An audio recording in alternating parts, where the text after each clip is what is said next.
Salut à tous, c'est le militant, le père fondateur de la RDNA, le porte-parole.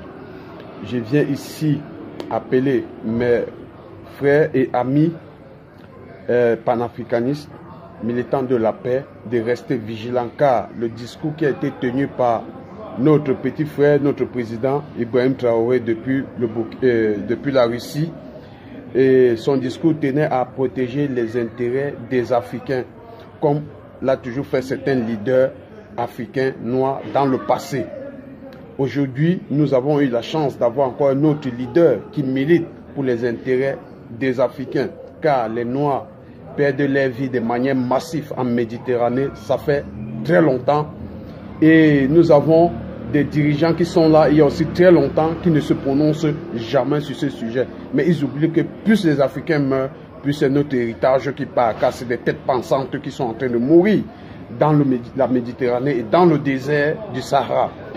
Bon, maintenant, le discours qui a été tenu par le jeune frère en Russie n'a pas plu forcément ni à nos maîtres qui sont des colons, plus à leurs serviteurs, c'est-à-dire les dirigeants africains qui sont des mains invisibles pour les Occidentaux, notamment la France, d'abord pour commencer. Et n'oublions pas, c'est parce que nous n'avons pas été vigilants, nous avons été beaucoup distraits que nous avons perdu des leaders qui étaient là pour servir notre cause. Malcolm X, il était là pour la ségrégation et militer pour les Noirs. Il a été assassiné par les dirigeants occidentaux. Luther King a été assassiné par un colon.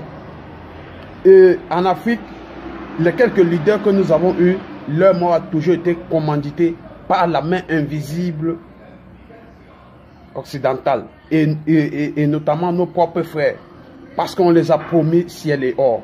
Et maintenant, puisque le discours de Ibrahim Traoré n'arrange pas Macky Sall et toute sa bande, ils sont déjà en train de penser de manière positive, négative, autant pour moi, sur le sort du petit. Donc restons vigilants, parce que eux, ils ne veulent pas quelqu'un qui va venir les faire de l'ombre.